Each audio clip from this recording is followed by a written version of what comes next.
Uma rainha dos tempos antigos que intriga historiadores e curiosos nos dias atuais. Cleópatra foi muito mais do que um símbolo de beleza e sensualidade. Seu reinado foi marcado por disputas políticas, estratégias surpreendentes e romances controversos. Cada aspecto de sua vida envolve mistérios pouco falados e, pensando nisso, reunimos 10 fatos estranhos que você provavelmente não conhecia sobre a Rainha Cleópatra.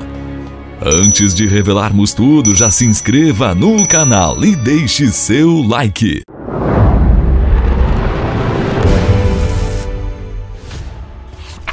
Fato número 1. Não foi a única Cleópatra da história.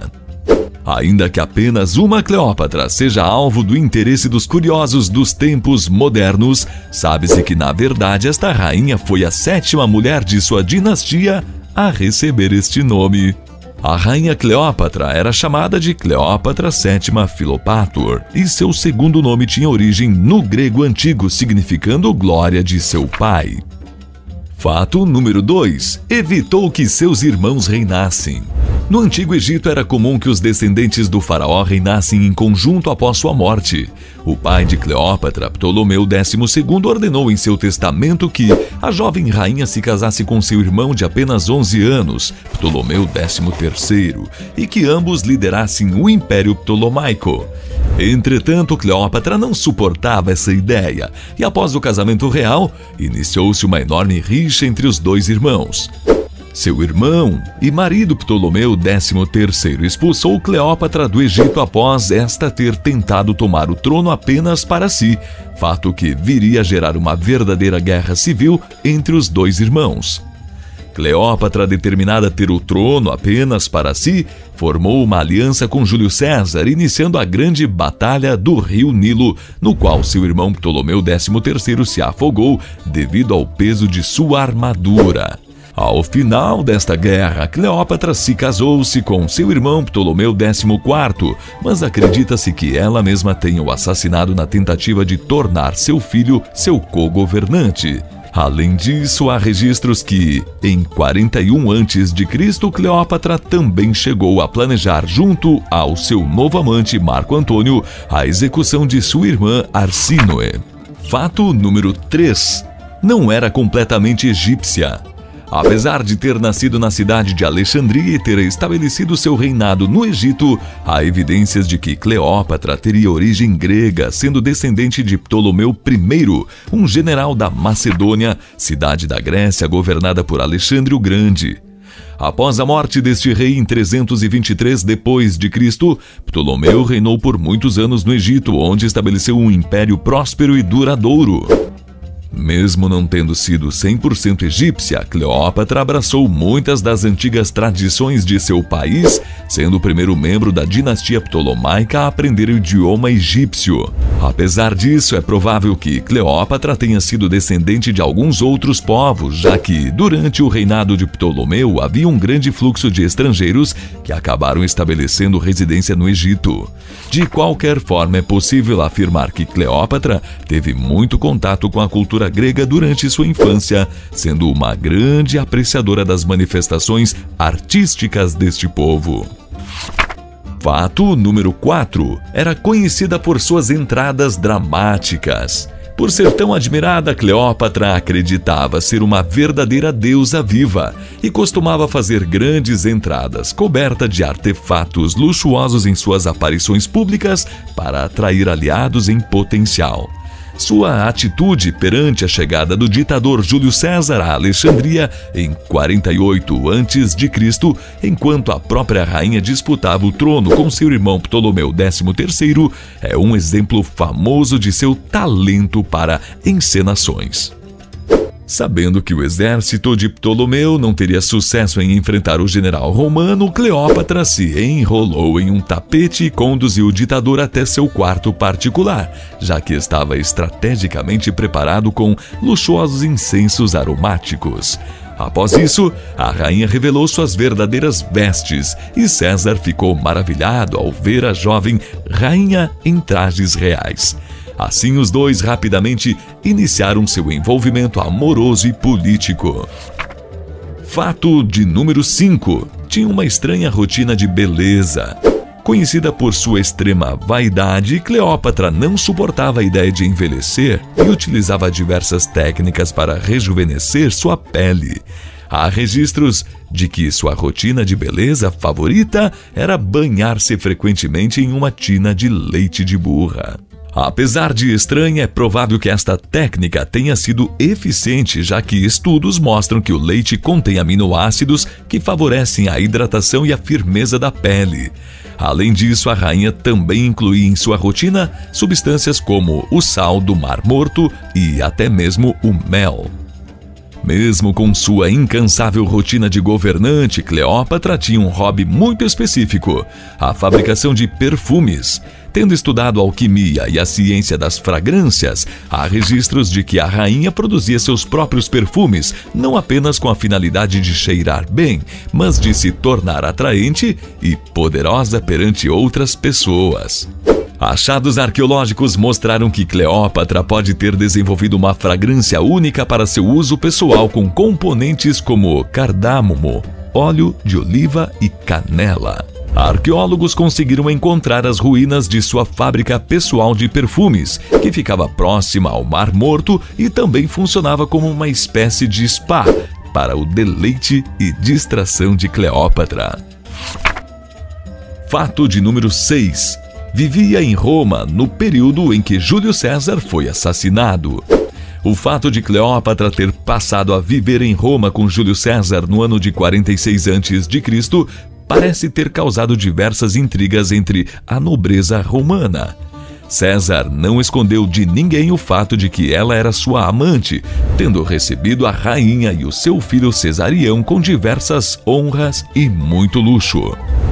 A família de Júlio César tinha um grande medo de que o herdeiro de Cleópatra ascendesse ao trono romano e detestavam o fato de César abandonar sua esposa para se encontrar com a rainha egípcia.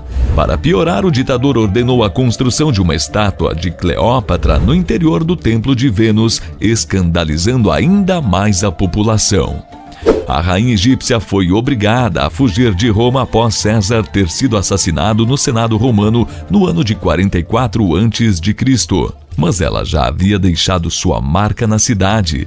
Seu penteado, maquiagens e suas luxuosas joias se tornaram uma verdadeira tendência da moda. De acordo com a historiadora Joan Fletcher, tantas mulheres romanas adotaram o olhar de Cleópatra que as estátuas que as retratavam costumavam ser confundidas com as da própria Cleópatra. Fato de número 7. A beleza não era seu ponto forte. A mídia atual retrata a Cleópatra como uma mulher extremamente bela que usava a sensualidade como arma política. Entretanto, é provável que sua característica mais marcante tenha sido sua inteligência. A rainha era capaz de falar os idiomas da maioria dos povos vizinhos, além de ter estudado com profundidade assuntos como astronomia, filosofia, matemática e estratégia militar. Há registros de que Cleópatra era vista frequentemente na companhia de estudiosos com os quais compartilhava e adquiria novos conhecimentos. Também há evidências de que o corpo de Cleópatra não era tão impressionante quanto os filmes da atualidade tentam retratar. Um achado arqueológico de moedas que retratavam a rainha acabou denunciando que Cleópatra tinha uma aparência levemente masculina, além de um grande nariz adunco. Apesar disso, há teorias que indicam que Cleópatra pode ter se caracterizado de forma mais masculina para demonstrar poder e autoridade. De acordo com o escritor Plutarco, a beleza de Cleópatra não era inteiramente incomparável, mas que era sua voz doce e seu charme irresistível que a tornavam um objeto de desejo de qualquer homem.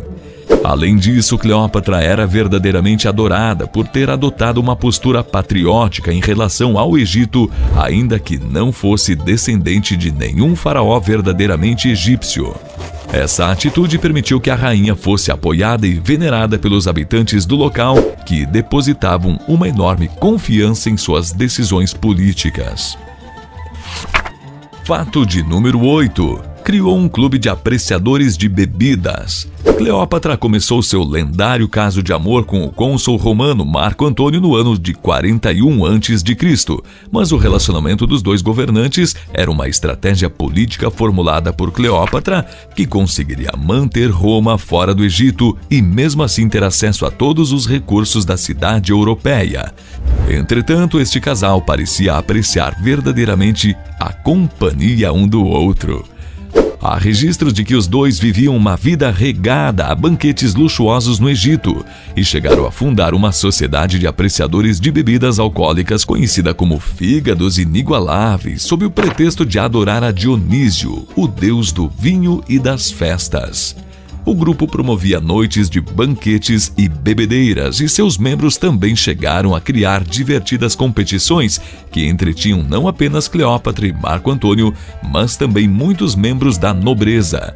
De acordo com historiadores, os dois governantes também costumavam se disfarçar como cidadãos comuns e pregar peças em meio a multidões. Além disso, de acordo com Plínio o Velho, Cleópatra e Marco Antônio se envolveram em uma divertida e cara aposta. O ditador apostou que Cleópatra não conseguiria gastar a quantia equivalente a 20 milhões de dólares em um único jantar. Para a surpresa de Antônio, a rainha ordenou que seus criados servissem uma refeição simples e um copo de vinagre. Com a chegada desta estranha bebida, Cleópatra retirou uma caríssima pérola de uma das suas joias e a dissolveu no vinagre, bebendo-o em seguida. Assim, a rainha ganhou a aposta com uma demonstração de sua inteligência inigualável. Fato de número 9. A causa de sua morte permanece uma incógnita. Há diversos registros históricos que indicam que Cleópatra e seu parceiro Marco Antônio colocaram fim em suas próprias vidas no ano 30 a.C., logo após serem derrotados numa batalha contra seu maior rival, o imperador romano Otávio. De acordo com a crença popular, Cleópatra tirou sua vida fazendo com que uma víbora a picasse, mas estudiosos da Roma antiga acreditavam que sua morte foi, na verdade, fruto de um envenenamento auto-infligido, utilizando um alfinete embebido em uma substância altamente tóxica. Pesquisadores da modernidade ainda levantam a hipótese de que Cleópatra pode ter sido, na verdade, assassinada. De qualquer forma, a morte desta rainha foi um marco do fim da dinastia ptolomaica e também do período helenístico que havia se iniciado em torno de 323 a.C. Fato de número 10. Se considerava a reencarnação da deusa Ísis. No Antigo Egito havia a crença de que todos os faraós eram representantes terrenos dos deuses egípcios, mais especificamente do deus Horus. De acordo com registros, acreditava-se que o espírito do deus entraria no faraó no momento de sua coroação. Já sabemos que Cleópatra era adorada por multidões, mas há um motivo mais obscuro para esta rainha ter se autoproclamado a reencarnação de Ísis. Como os governantes da linhagem ptolomaica não eram exatamente egípcios, a adoção dos costumes religiosos do local foi essencial para que obtivessem o respeito do povo. Sendo uma estrangeira nata, Cleópatra se colocou com um avatar de Ísis para que seu filho Cesarião pudesse ascender ao trono como uma reencarnação de Horus, filho da mesma deusa.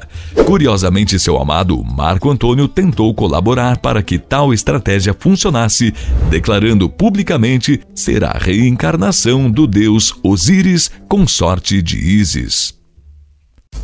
A vida de Cleópatra foi repleta de mistérios e é fascinante conhecer mais um pouco sobre os detalhes que os filmes da modernidade não contam.